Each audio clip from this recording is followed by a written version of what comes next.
This is Larry King back again with a video on how to train a dog to win the Friisbee contest in Central Park, New York City. Okay. Again, a little background. I am the Larry King now that my friend passed away like 4 years ago. May he rest in peace. And so I'm back making videos on dog training tips, travel stories, a bunch of different things. So let me get started with how do you train a dog. So I'm going to start with some slides here from the old days. And I have to tell you, of course, this was in 1980, so we didn't have cell phones, and I usually travel by myself, so I don't have very many pictures, okay, but I do have a few, and those I will show you. So right here, this is in my apartment with the two dogs. I got a Brittany Spaniel, Susie, and the Aussie, which is Dusty, okay. Okay, a little background. We had traveled a lot around the world. We had flown to, we'd traveled to South America, hitchhiked across South America. So she was well trained in terms of obedience. And she had a litter of puppies 1 year, and that was again in my brownstone, and I got to know each puppy very well. Okay, here's some South American pictures. This is in Bolivia, and it shows one of the locals herding sheep. Dusty's a sheepdog, but she stayed right with me, but she kind of monitored the situation, I guess. All right. I will say one thing: when you're traveling alone in the backcountry and you want to take a picture or do something and you leave your stuff there, it might not be there when you get back, so you need a dog to protect it. And here I happen to get a picture of Dusty protecting my stuff. Okay, and there's what we traveled with. We had a boom box where we had two videos, Born in the USA and Pan Flute.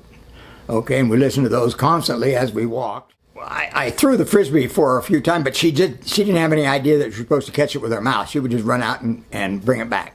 Okay, but I started with a stick because she was a stick dog, like a lot of dogs, and so I would have her sit in front of me. I would take the stick and I would hold it a little above her head, and then I'd say okay and drop it, and she'd catch it, okay, and then give it to me, okay. So then I started doing it higher, where I would throw it up and she would come up and get it, and I'm thinking like, okay, she's catching on. So then in the apartment, I took my Friisbee and I just spun it above her head. She went up and grabbed it, and I'm going like, okay, we're ready for some real practice in the park. You stand in the middle of a circle. The judge is right there with you, and you have to throw outside the circle. So each throw has to be at least 20 feet. It can be as long as you want. You had, I guess it was 1 minute, I forget even what the time was, and so every catch that she makes outside that perimeter is 1 point. Unless she has all 4 feet off the ground, then you get double points. You get 2 points for each catch. All right. Okay, so game day came, and lo and behold, it was 97 degrees, 100% humidity. It was miserable. My dog has long hair. She was panting at 8 o'clock in the morning, like ready to have a heat stroke. I was too.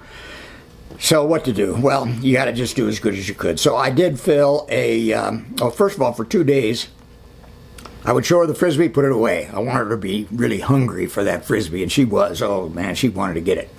So before we went down to the contest, which I think was 1 o'clock, I filled a cooler of ice water, and I got the Friisbee, and down we went. Okay, so we found a shade tree up where we could see the Friisbee field, and we're trying to stay cool. I remember I was tense, so I was doing some yoga, was stretching my back, neck, and she's just laying there panting, you know, and I'm going like, oh God, this is something.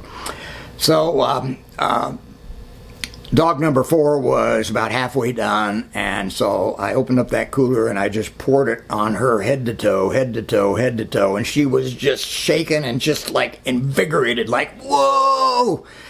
Okay, game time. All right, so we go down, we get in the center of the field, and then I remember, when you throw the Friisbee, if you want to float it out, where that's easy for her to catch, you'd float it into the breeze, because the breeze would kind of lift it up a little bit and kind of hang there. All right, so everybody was throwing let's say to the east, I held up some grass. There was a little breeze coming from the west, and I told the judge, I said, I want to throw to the west. And the crowd's a little close there to the line. Could you? And so he goes over, he moves them back. All right. So we start the contest.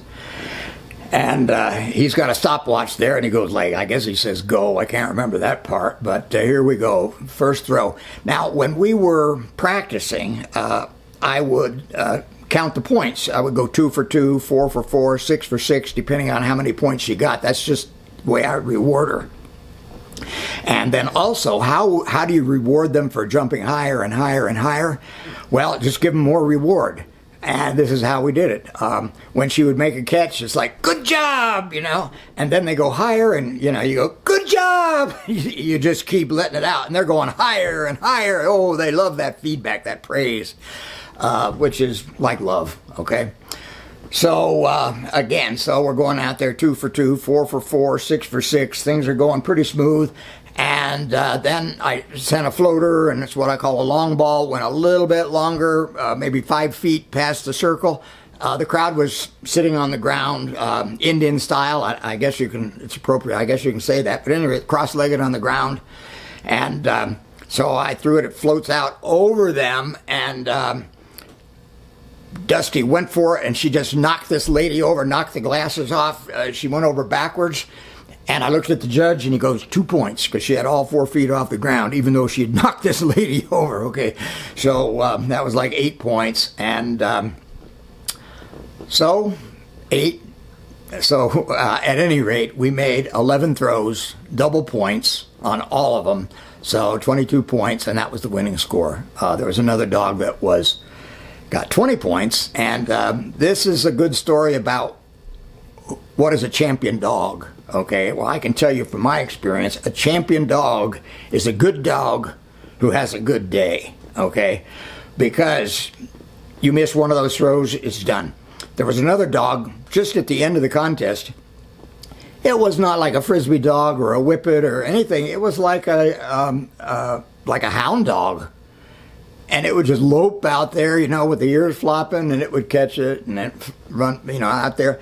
And he's going 2 for 2, so he had 20 points, okay, and he's got one more throw. I'm going like, oh my God, you know, and lo and behold, he threw it, and it's right above the dog, and he's just circling around. He couldn't find it, just comes right down on him, so we won, okay. So I can't remember how we celebrated, but I'm sure I gave her some good love, and so that's the way the story ended. I hope you enjoyed the video. If you like these, subscribe, because what you're going to get is, you know, similar topics that you see in other videos, but it's going to be a little bit of a different take on it, simply because each person is different. And they say, oh, just a recap, they say if you can make it in New York, you can make it anywhere. So we won the Friisbee contest there, and we were ready to take on the world.